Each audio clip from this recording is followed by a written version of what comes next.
Café filosófico, a traição de Jesus, o mito e a história. Todos sabem, é dito que uma grande história de extraordinários efeitos se torna uma lenda.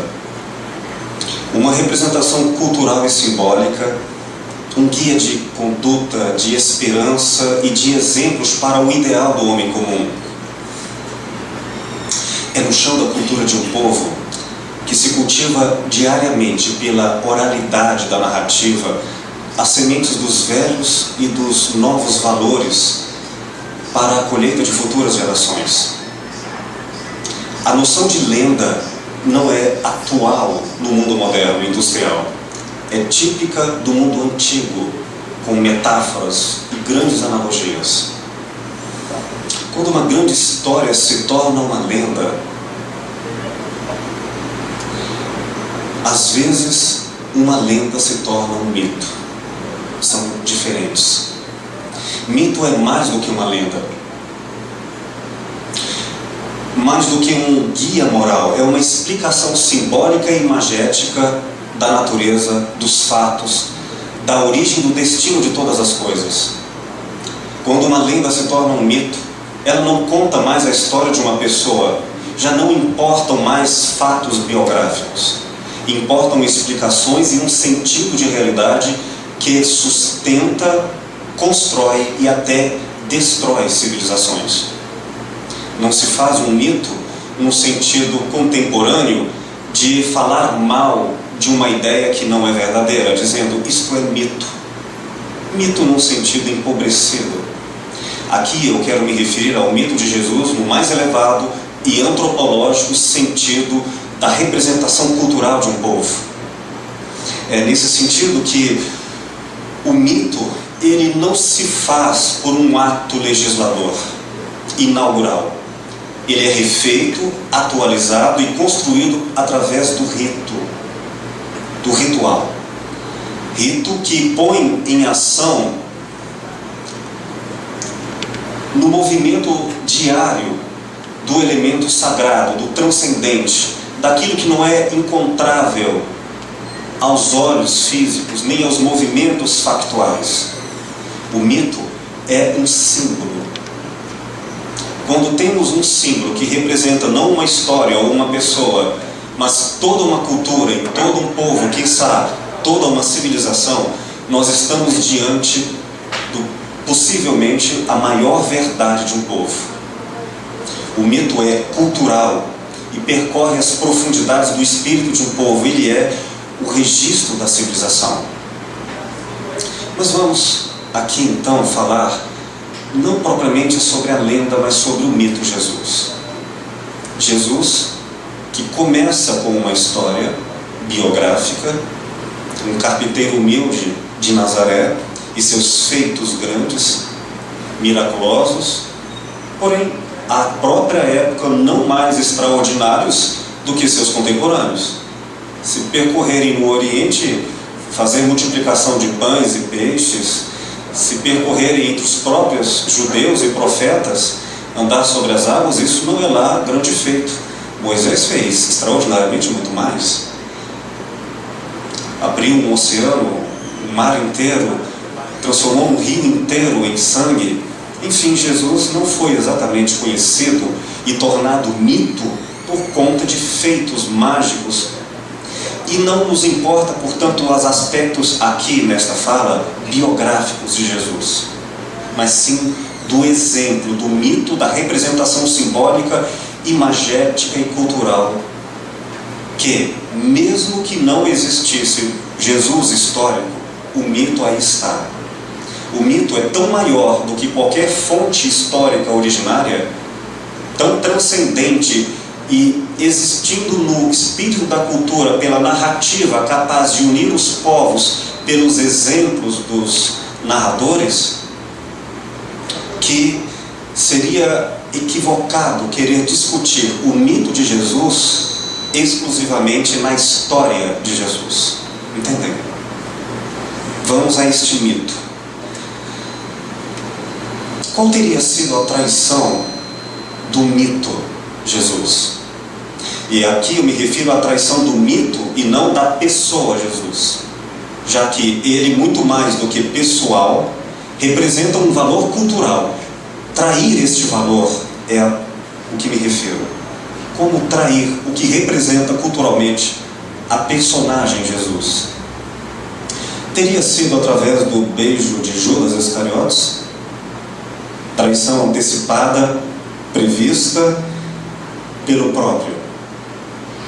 Teria sido, talvez como o novo, mais recém evangelho apócrifo de Judas Iscariotes, ao contrário de traidor, considerado o mais amado e o mais sábio dos discípulos e o único capaz de entender a grandeza da missão do Mestre, cumprindo o ritual de transformação do homem em uma personagem histórica do exemplo milenar. Texto apócrifo que surgiu há pouco tempo, recém-descoberto no Egito, na década de 70. Segunda hipótese, teria sido a traição do mito de Jesus, quando Roma lavou as mãos,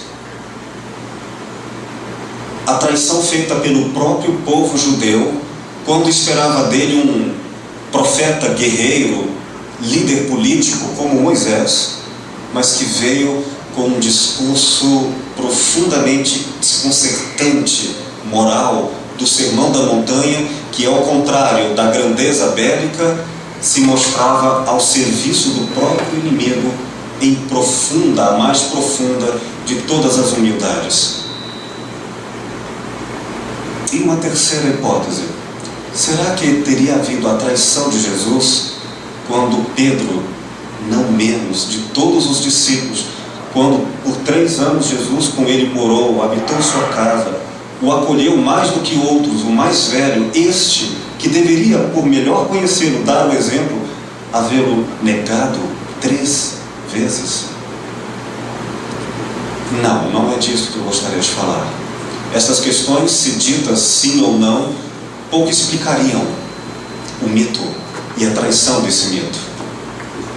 Rapidamente, eu queria falar um pouco sobre a grande filósofa Hannah Arendt, judia, quando na sua obra A Condição Humana, ela apresenta uma diferenciação entre o espaço privado e o espaço público.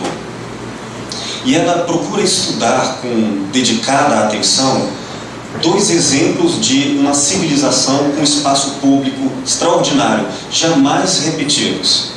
A polis da cidade grega, onde houve um grande espírito político, e a Roma com a sua res pública, a coisa pública, dando um exemplo de civilidade inigualável na história da humanidade.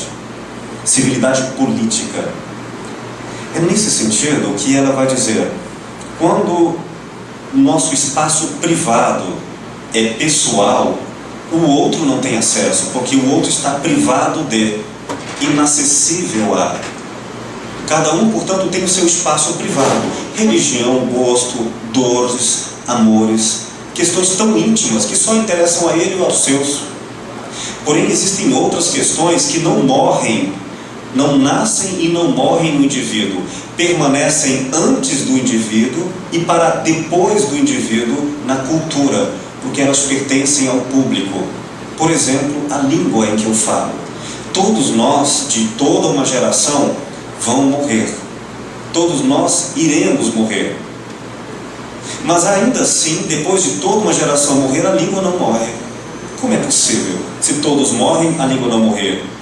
É porque há um componente discursado entre as pessoas no espaço da cultura que ultrapassa o espaço privado.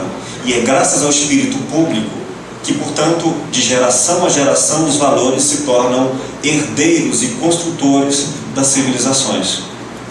E diz ela, para concluir, que o mundo moderno, industrial e capitalista, privatizou o espaço público.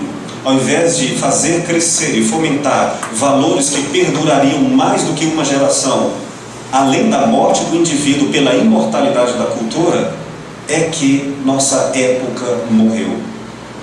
Quando nós morrermos, segundo ela, provavelmente e quase isso aconteceu com o nazismo, morrerá não apenas os indivíduos, mas também a cultura histórica. É o fim da história como uma tese, ou pelo menos um perigo. E se a história é construída pela conversação, pelo que ultrapassa quem fala e as ideias que percorrem todo um povo, o mito permanece dos mais fortes elementos de uma cultura e, portanto, do espírito público. Os mitos percorriam tanto a Grécia quanto Roma. Então ela vai dizer, a partir de Hannah Arendt, uma traição de Jesus são coisas como o filme Je vous salue Marie. É uma traição ao mito de Jesus, discursar bobagens privadas, se ele teria ou não perdido a virgindade com Madalena, se, como diz o Código da Vinci, se há herdeiros de sangue de Jesus, ou os filmes de musicais, Jesus Superstar, todas essas caricaturizações de Jesus, homossexual, erótico, super poderoso, como se isso fosse relevante, e discutindo estas questões, perdendo o mito, é trair a grandeza do seu significado. Mesmo não importa se Jesus existiu ou não factualmente, não importa mais se ele era loiro ou moreno, não é isso que altera os valores que foram ali surgidos e que agora não pertencem mais a ele, tanto que morto Jesus, não morreu o cristianismo. Primeira traição, portanto, é tornar a ideia cristã a personagem de Jesus e fazer, num truque simbólico e falacioso, transformações caricaturadas na pessoa de Jesus, como a querer dizer que o cristianismo seria igualmente frágil. Uma segunda traição, penso eu, rapidamente, diante do pouco tempo e imensas considerações, é apresentada por dois grandes construtores da modernidade, Nietzsche e Freud. Na obra O Anticristo, de Nietzsche, obra que ele escreveu em um dia e pouco, depois de alguns acessos de loucura, de sífilis, voltava à sanidade, de repente, e de chofre escrevia isso. Ele disse de uma maneira muito forte que só houve um cristão na história, e ele morreu na cruz.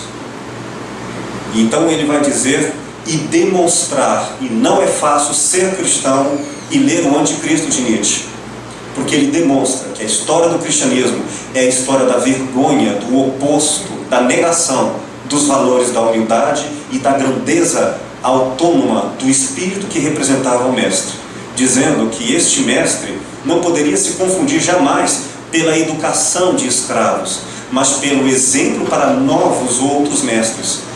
E Nietzsche então separa a moral dos escravos e a moral dos mestres, sendo que os mestres seguem a si mesmos e os escravos aos mestres. Uma representação muito elegante disso se encontra na obra de Hermann Hesse, Siddhartha, em que ele retoma a biografia do príncipe Siddhartha da tribo de Gautama, conhecido como o Buda, e inverte as personagens. O Buda propriamente não é mais Siddhartha, e Siddhartha tenta um processo de iluminação seguindo outros caminhos, até que um dia encontra Buda. Na vida factual era a mesma pessoa, mas nessa história fictícia, Siddhartha é um, Buda é outro. Quando ele encontra Buda, a plena verdade, Buda diz, vem e me segue, e Siddhartha responde, não, eu preciso seguir a mim mesmo. E é por isso que Siddhartha também se torna um Buda. Govinda, que era um deus na cultura hinduísta, na história de Siddhartha aparece como um discípulo de Siddhartha. Quando esse discípulo de Siddhartha encontra Buda ao lado de Siddhartha, ele deixa Siddhartha e vai ser discípulo de Buda. Govinda nunca alcança a iluminação, porque se tornou escravo. Nietzsche então nos mostra que ser cristão é trair o mito simbólico e cultural do cristianismo. Freud é outro desafio aterrorizador. Quem não leu, sugiro que leia O Mal-Estar na Civilização. E ele vai demonstrar inequivocadamente como o cristianismo é a falência da humanidade. Como através de todos os valores que elegantemente defendemos em nome do bem, não passam de inveja a querer destruir aquelas pessoas que podem fazer o que nós gostaríamos, mas socialmente não podemos. A crítica ao pecado é, na verdade, a inveja gozosa de quem não teve a coragem de se assumir. Não é natural, mas é comum que o mito do cristianismo se transformou na perseguição dos próprios humildes de coração. E, não por menos, na Idade Média, as cruzadas foram um exemplo vivo e letal de como nós destruímos a elegância, a humildade, em nome do terror. É nesse sentido que o mito de Jesus é traído. Penso eu, rapidamente aqui. E, concluindo, neste primeiro momento, quando Immanuel Kant, na sua fundamentação da metafísica dos costumes, ele apresenta um princípio universal de conduta moral, um princípio ético, age de tal maneira que sua máxima seja exemplo não apenas para você, mas seja uma lei universal. Ele retoma exatamente o princípio de Jesus: amar ao próximo como a si mesmo. Mas não diz como, dá o princípio, para que cada qual, na medida com que se faz ao outro, positiva ou negativamente, falha para si próprio. Nesse sentido, sem dizer o que especificamente, dá a regra de ouro para todas as épocas, todas as culturas e povos. Nesse sentido, por que teria sido, levanto eu a hipótese, já respondo, Cristo o marco a priori, antes da própria noção de tempo da história, para que a história o registre como marco de referência, como antes e depois dele? Justamente porque ele trouxe pela primeira vez na história da humanidade não o amor ao próximo, isso já houve demonstrado em outros grandes líderes, mas o sentido profundo de igualdade, o próximo como a mim mesmo. Nunca isso fora dito antes. Aristóteles até nos afirma que é possível a igualdade entre nós como um princípio de justiça distributiva, mas não fala em quaisquer critérios possíveis um ser igual ao outro. Por fim, depois de Jesus e seu princípio áureo ético, toda a humanidade é obrigada, como diz Kant, a encarar a verdade simbólica, não prática, mas simbólica para todas as práticas. Eu e o próximo somos igualmente importantes. Não há superior ou inferior. Ainda que haja justiça, não há no caráter, diante da própria consciência, ou queiram também dizer, de Deus, não há injustiça. Qualquer traição é autotraição. Se assim for, creio que todos nós temos muito de traição do mito cristão, quando nos dizemos cristãos. Mas eu retomo o exemplo de Pedro, que mostra que é o erro que lhe ensina, e não por menos no cristianismo, sem acusação lhe feita pelo erro, faz de todo descaminho o recomeço. Porque o cristianismo é mito, e é um mito de toda a civilização. Nossos erros nos recomeçam, nossas oportunidades renascem, e é por isso que justifica, apesar de toda a destruição do cristianismo, ele renascer mais uma vez. Espero que essas ideias esclareçam e abram do mito, agora com o querido professor Oliveira Leite, a história sobre a traição de Jesus. Muito obrigado a vocês.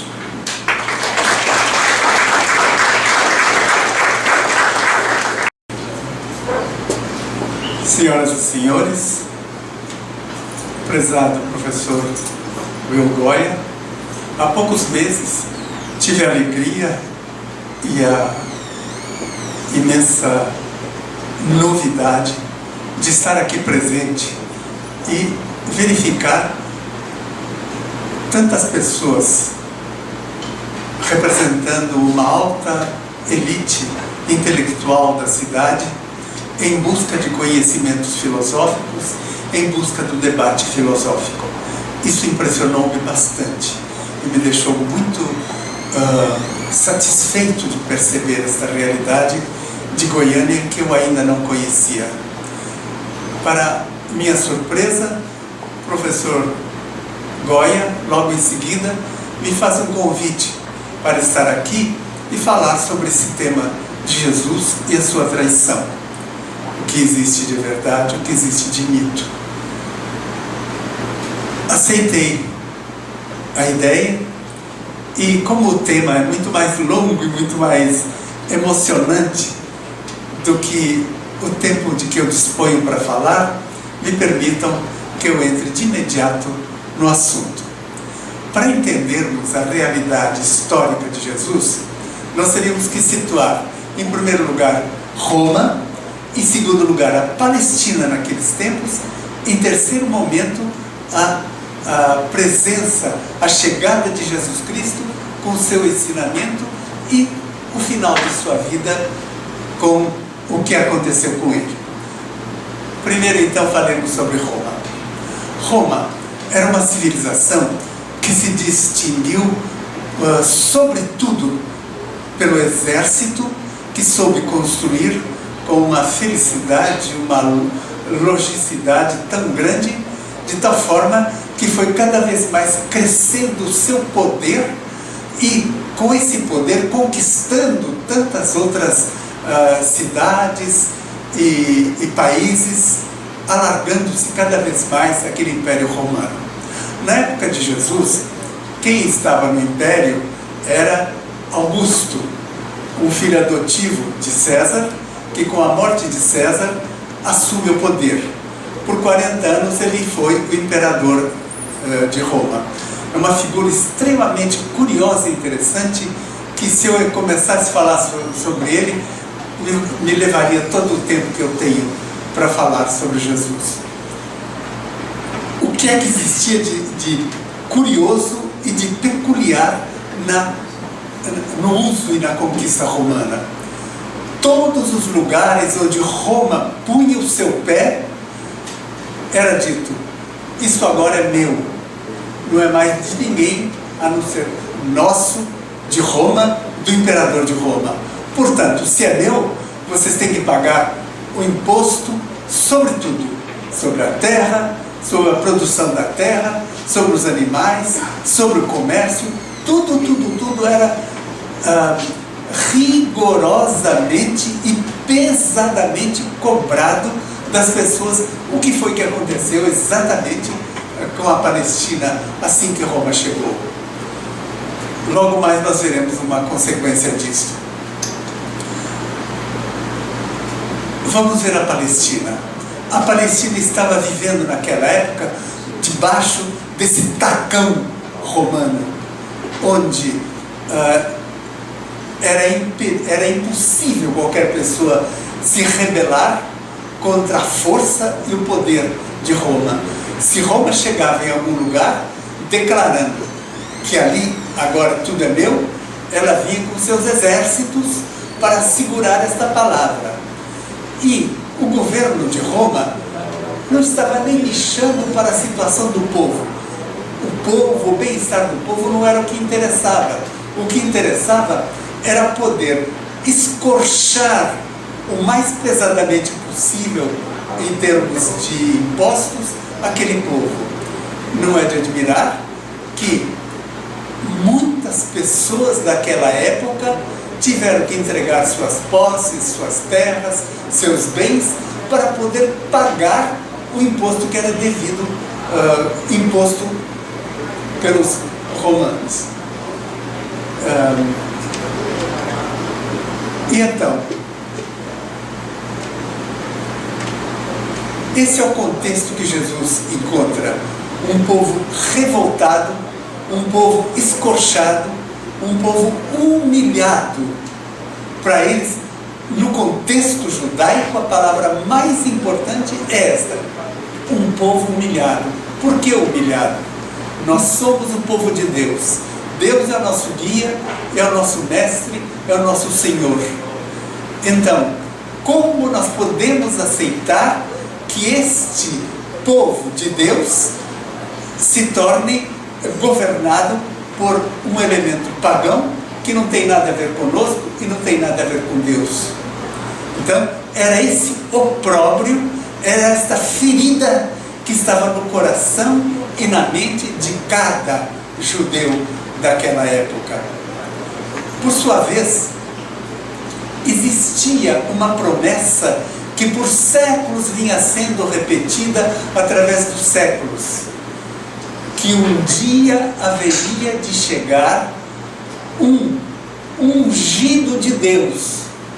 Essa palavra ungido de Deus, na linguagem hebraica, era dita Mashiach ou Messias, que depois passou para a nossa linguagem comum como Messias. Na época de Cristo, a linguagem mais falada, mais conhecida, era o grego. Então, muitos judeus não falavam mais hebraico, nem liam hebraico, mas liam o grego, que era a koiné, a língua de comunicação de todos. E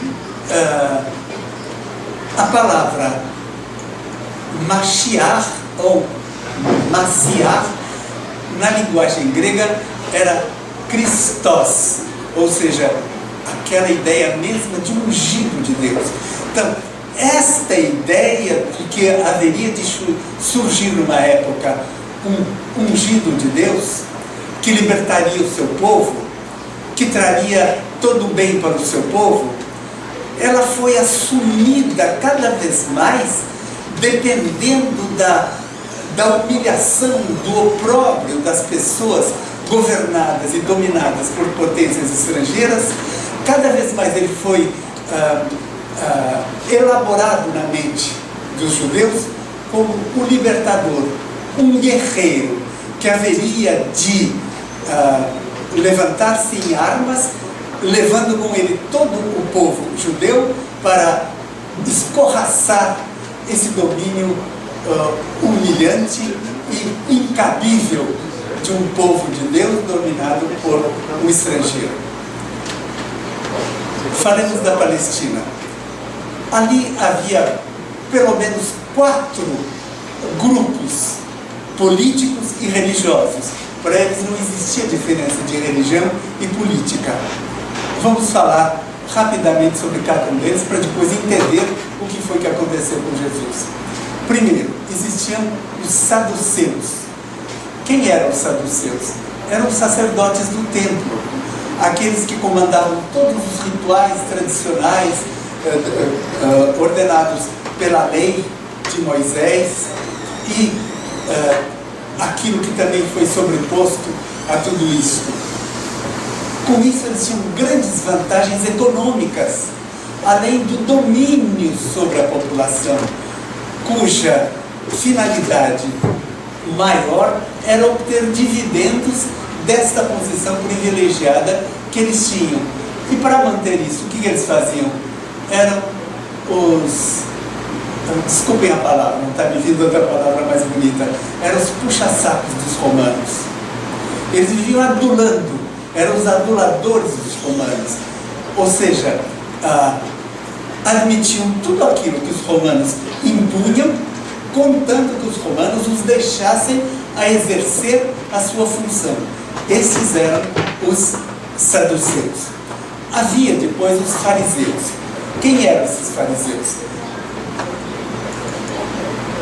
Os fariseus eram pessoas que não concordavam com aquela ideia dos sacerdotes do templo, todo o tempo querendo fazer a vontade e chalerando os romanos. Então eles se separaram e começaram a criar comunidades onde o templo era a sinagoga, não mais o templo oficial, que eles discordavam dos romanos, e ali então eles passaram a coordenar e comandar a vida política e religiosa dos judeus. Para eles, surgiram, ou melhor, eles se apresentavam diante dos judeus como aquelas pessoas iluminadas que tinham o dever de dar exemplo, de praticar a lei e mostrar para todo mundo que eles praticavam a lei. Então, para isso que acontecia, eles faziam tudo em praça pública, com o maior alarido possível, para chamar a atenção das pessoas que ele estava dando uma esmola, que ele estava ajudando isso ou ajudando aquilo. E eles se consideravam tão importantes que até as vestimentas deles eram especiais, cheias de adereços e louçainhas, para destacar que eles eram figuras importantes. Há diálogos sérios e severos de Jesus com esse tipo de pessoas, que várias vezes se repetem nos evangelhos. O terceiro partido importante é que vocês prestem bem atenção, que vai ser o começo do desfecho do assunto. No momento em que Augusto dá aquela ordem, que no texto grego, essa ordem de Augusto é chamada de dogma. É assim que se refere à ordem impositiva de Augusto, para que todos se cadastrassem, se registrassem, a fim de que os romanos soubessem quanto de dinheiro e de quantas pessoas eles podiam tirar as vantagens que eles queriam. E quando aparece essa ideia do recenseamento, imediatamente surge uma figura no meio do povo judeu que se rebela terrivelmente. Seu nome é Judas Gaulanita. Qual era o ponto de partida dele? Era esse: quando nós estávamos no deserto, caminhando em direção à terra prometida, por 2 vezes veio a ordem dos nossos chefes para fazer o recenseamento de quantos eram os integrantes do povo de Deus. E nas 2 vezes que isso aconteceu, ainda na caminhada do deserto, sobrevieram pestes que dizimaram boa parte do povo.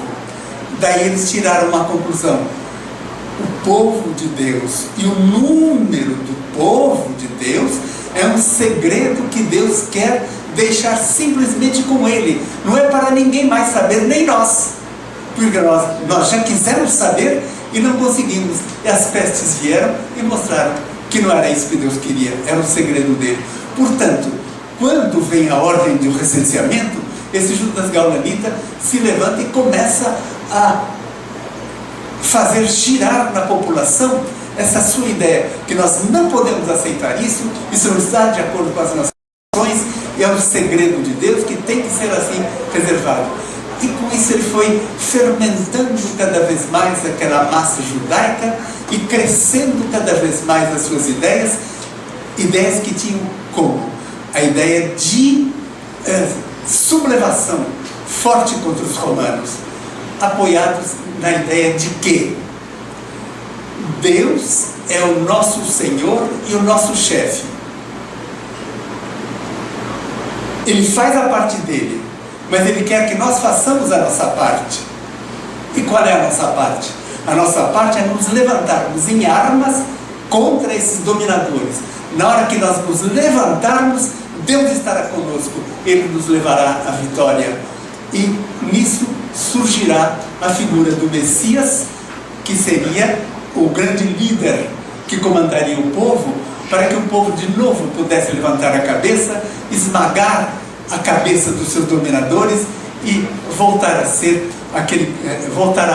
exercer aquele grande desiderato do povo judeu tradicionalmente, ser o povo mais importante, mais rico, mais considerado da história dos povos. Bom, vejam essa ideia que foi então crescendo. Isso aconteceu no ano do nascimento de Jesus, que não foi o ano 1 da nossa era. Hoje nós sabemos que o cálculo que foi feito para determinar a data do nascimento de Jesus estava errada. Ele nasceu alguns anos antes de Cristo. E então, aquela ideia que ele teria 33 anos é uma coisa forjada, não há fundamentação histórica para isso. Vamos falar rapidamente sobre os essênios. Os essênios eram um povo de sacerdotes. Os sacerdotes entre os judeus, eles eram sacerdotes porque eram filhos de sacerdotes. Era passado de sangue. Era sacerdote quem tinha sangue de sacerdote. E, então, o que aconteceu nesta época? Quando Jesus começa a sua pregação, que hipoteticamente estaria com 30 anos, a população já estava bastante fermentada com essa ideia de um povo de Deus que não pode tolerar domínio estrangeiro, mas um povo que tem que se levantar em armas, e Deus nos ajudará, e Deus nos levará infalivelmente à vitória. Jesus se encontra com esse tipo de pessoas. E uma ideia do que seriam os zelotas naquela época eram os black blocs de hoje. Eram os homens do quebra-pau mesmo. Se sabiam de alguém que era favorável aos romanos, eles davam um jeito de matar. Então tinha aquelas grandes festas judaicas, onde se reunia aquela multidão de judeus que iam prestar seu ato religioso em Jerusalém, né? Que era uma coisa tradicional dos judeus. Se eles sabiam de alguém que tinha importância lá e era um faltor da ideia de submissão aos romanos, podia crer. Esse era morto. Agora, como que eles não pegavam esse povo? Eles eram os zelotas, povo de zelotas. E os gregos, a linguagem grega chama de zelotes e zelotai no plural. Então, eles eram pessoas que conheciam bem o deserto, sabiam de cada gruta que tinha no deserto e onde eles podiam se esconder. Então, eles aprontavam as coisas dele com a maior violência na cidade. Pumba, vamos para o deserto, vamos nos esconder, porque lá romano não nos encontra. Romano sabe lutar em campo aberto. De gruta, de deserto, entendemos nós. Então, dificilmente algum deles era pego. Mas quando era pego, acontecia o seguinte: os romanos queriam que todo mundo soubesse: nós estamos aqui para dominar, nós estamos aqui para defender nossos interesses, e aquele que levantar a cabeça contra nós receberá o pior de todos os castigos, a crucifixão. Então havia postes de crucifixão em quase todos os lugares, né? O pessoal levantou a cabeça, pode crer, era preso e crucificado. E a crucifixão era um instrumento de morte dos mais terríveis e doloridos. Não só a pessoa furada nos pés e nas mãos, ou amarrada no mastro horizontal da cruz, e ali deixado por dias em seguida, sem comer, sem beber, esvaindo-se em sangue muitas vezes, né? Mas para ser um exemplo diante das pessoas. Estão vendo o que aconteceu com ele? Se vocês fizerem a mesma coisa, o mesmo vai acontecer com vocês. Bom, vamos voltar para o Messias. O Messias era o prometido, era o herói, era aquele que traria um tempo novo, era aquele que traria uma alma nova para o povo judeu. E nesse contexto nasce Jesus, filho de uma mulher, como todos nós. Assim ele quis chegar ao mundo. Se vocês me perguntarem filho de que pai, podemos falar sobre isso logo mais, até com elementos muito curiosos. Então ele chega, e ele chega com o seguinte discurso: preparai os caminhos do Senhor, voltai-vos para dentro de vós mesmos, modificai os corações de vocês, modificai o modo de olhar o mundo, o modo de olhar a Deus, porque aqueles tempos preditos pelos profetas já chegaram.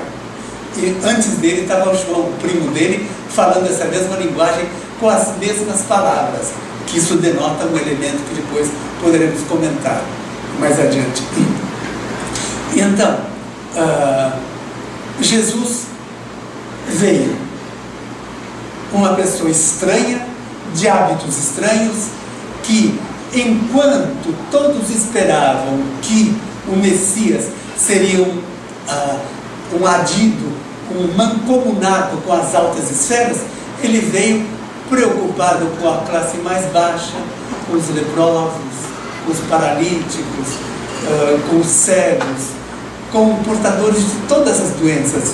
E ele então começa a sua pregação de uma maneira assim, insistente, quase diríamos uma persistência inimaginável.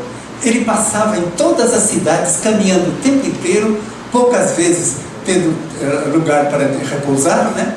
E entrava nas sinagogas, pegava o texto sagrado, lia o texto e sempre levava para essa ideia: o tempo chegou, vocês precisam se modificar, vocês precisam voltar para dentro de si, voltar para Deus que está dentro de vocês.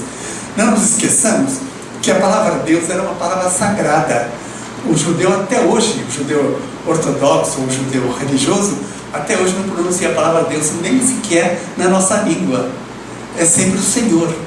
E no texto hebraico, quando aparece a palavra Deus, aparece a palavra Yahweh, Javé, e debaixo dela aparecem as vogais da palavra Senhor, Adonai. Então, sempre eles diziam, quando aparecia um lugar de referência a Deus, Adonai, o Senhor. E Jesus vem, e ele fala do reino dos céus, para não falar em Deus, porque Deus era uma palavra que merecia toda a reverência. E quando ele fala sobre o reino, esta palavra reino era uma palavra mágica para os judeus. Por que mágica?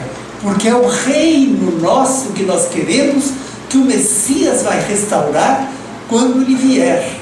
Então, ele falava do reino de Deus, mas poucas ou nenhuma vez ele falou em Messias.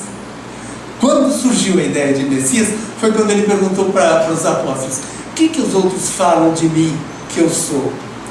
Eles tinham visto em todos os tempos Jesus entrando nas sinagogas, Jesus estando no alto da montanha, na beira do lago de Genezaré, ensinando, fazendo as pessoas verem que aquilo tudo que foi dito antigamente, hoje está presente.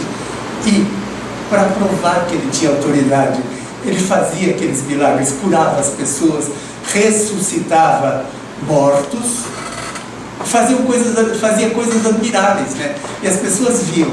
Agora, o que acontecia? As multidões seguiam febrilmente a Jesus. Era um homem que apaixonava as pessoas. O linguajar dele, eles comentavam, ele fala como quem tem autoridade. Ele sabe o que diz. E o que é que ele dizia? Isso que eu acabei de dizer agora. Era sempre sistematicamente o ensinamento dele. Então, aquelas multidões acorriam em grandes massas andando atrás dele. E o que acontece?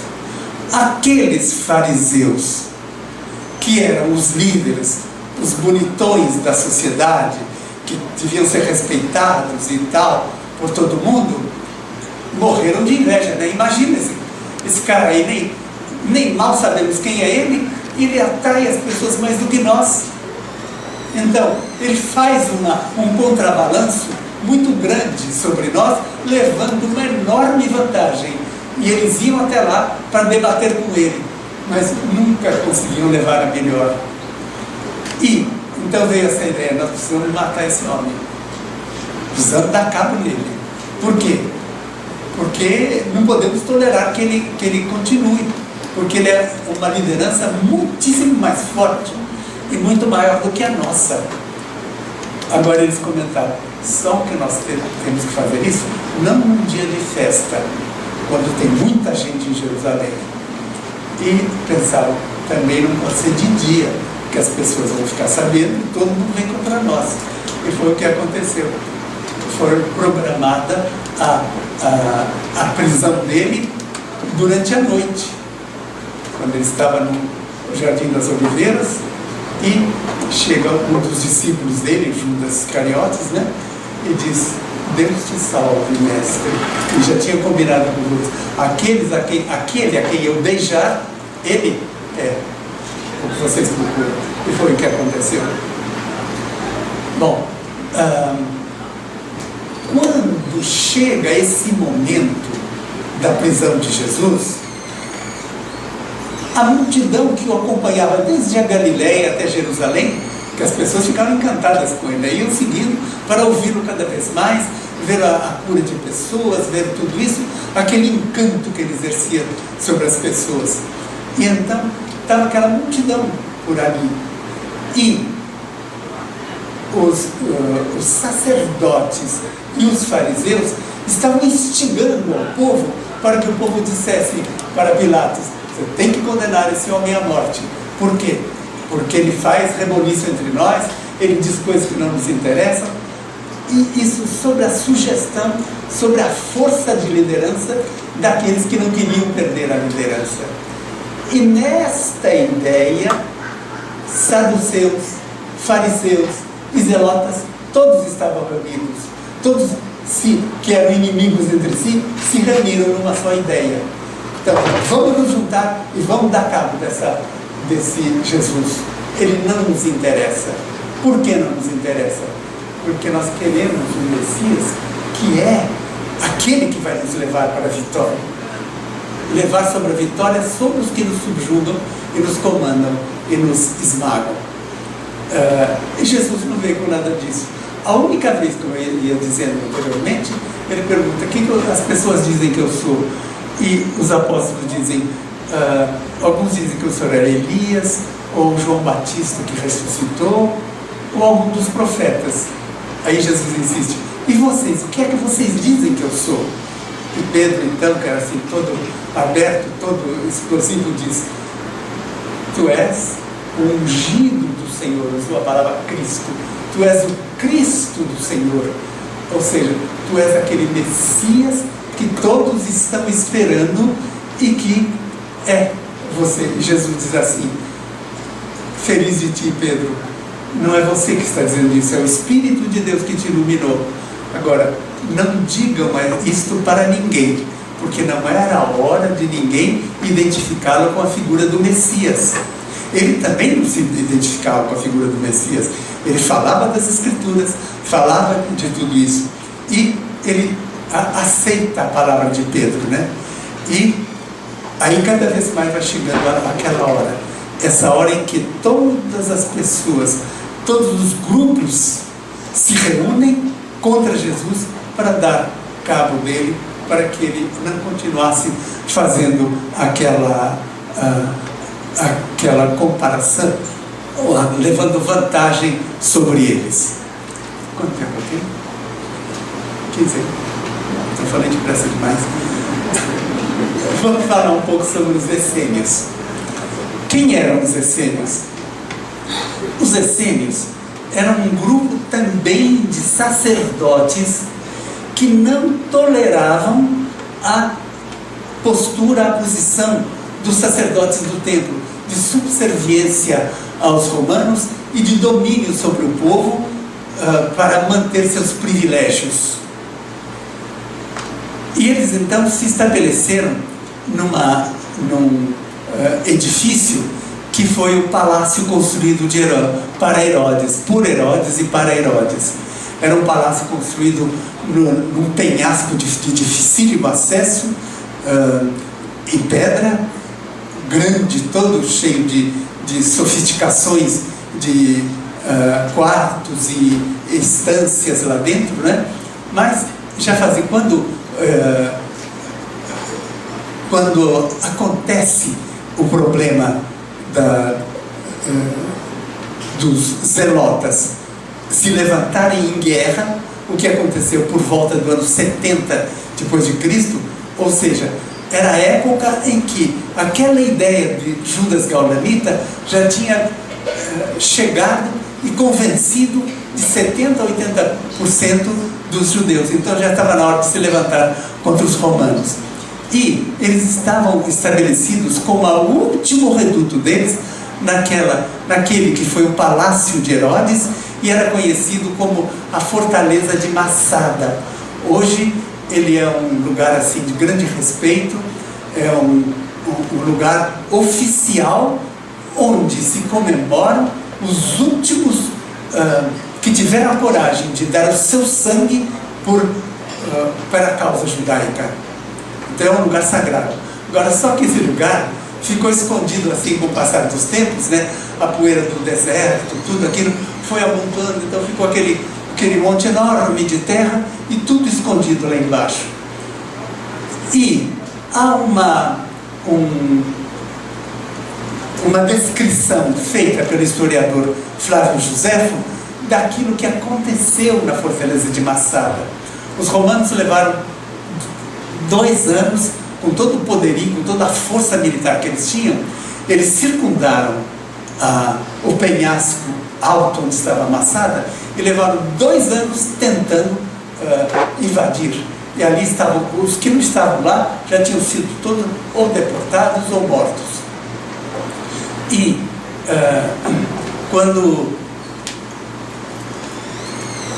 diz o texto de Flávio Josefo, que é o historiador dessa época, cuja história chegou até nós, está aqui à nossa disposição para quem quiser para ler, ele descreve o uso judaico. Qual era o uso judaico? Quando eles viram que não tinha mais jeito de se defender para os romanos já iam lançar a mão sobre eles e os matar, havia uma tradição judaica de que um judeu jamais se entrega para ser morto por um dominador estrangeiro. Então, qual era o uso? Cada família, o chefe da família, sorteado, por sorte, ele matava todos os seus familiares. O segundo sorteado matava o remanescente daquela família, matava todos os seus, o terceiro até chegar ao fim. E Flávio Josefo rememora esse fato e diz que 2 mulheres, com medo de entrar nessa jogada, elas escaparam e contaram para ele o sucedido. E não se tinha nenhuma comprovação desse fato. Quando, por volta de 1950, depois da criação do Estado de Israel, um arqueólogo judeu convocou arqueólogos voluntários do mundo inteiro para irem lá escavarem Massada. E foram encontrando todos aqueles elementos de que fala Flávio Josefo. Sandálias de dedo, elementos de cosmético de mulheres, restos de comida, tudo aquilo que Flávio Josefo falava, eles foram encontrando ali e realmente comprovado aquele fato. Os essênios, vamos voltar para eles. Eles eram um povo que não só não concordavam com os sacerdotes do templo, mas eles queriam ser a preservação fiel do pensamento de Deus entre os judeus. Então, eles eram uma comunidade santa, de pessoas que estudavam profundamente, não só a Bíblia, mas as ciências outras que podiam ajudá-los, e viviam separados de todos. E uma das coisas curiosas dele, cada um que fosse entrar tinha 2 anos como é que a gente fala? 2 anos para ele poder ser aceito definitivamente. Ele estava dentro da comunidade, mas como um elemento provisório. E não andavam armados. Depois tinha um juramento, 2 juramentos importantes que nos interessam agora. O primeiro, jamais contar para ninguém o que se passava no meio deles.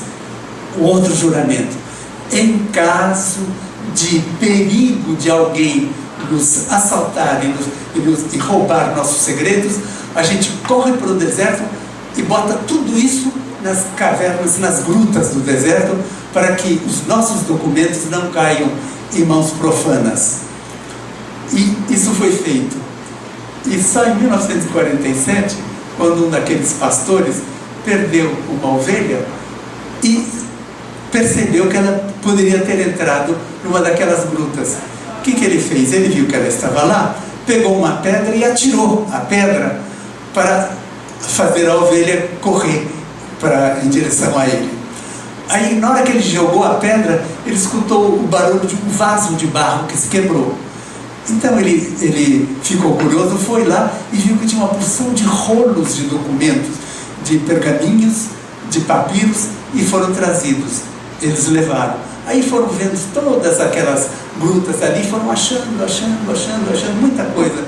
E como eles eram pastores, pessoas sem grande interesse cultural, o que eles faziam? Passaram noites e anos queimando aqueles pedaços de achados, que para eles não tinham significado nenhum, fazendo fogueira com aquilo. Até que uma hora, um lá mais esclarecido, pegou um rolo daquele e levou para um sábio verificar. Nossa, mas isso é uma coisa preciosa, mas já se esvaiu tanto, já queimou tanto, mas vamos procurar. Procuramos. Agora,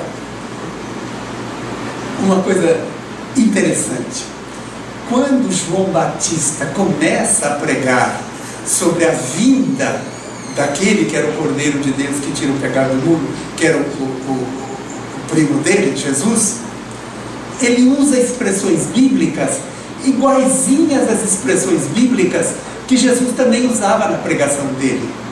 E essas expressões bíblicas eram as mais encontradiças nos trabalhos e nos escritos dos essênios.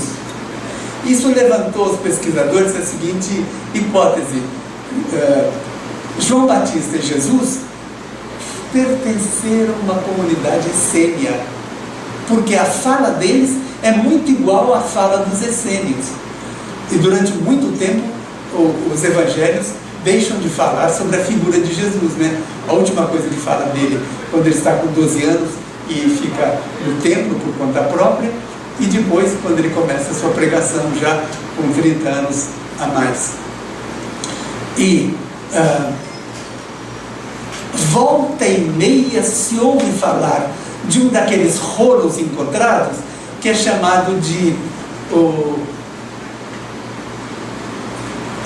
mais ou menos, não está me vindo exatamente a palavra, seria a palavra do mestre, ou o ensinamento do mestre. E falam que esse mestre era o filho de um carpinteiro que morou no meio deles e era um mestre iluminado. Só que esse texto não chegou, a gente só tem notícia dele, mas até onde eu sei, ele não chegou a ser do domínio de todos, né?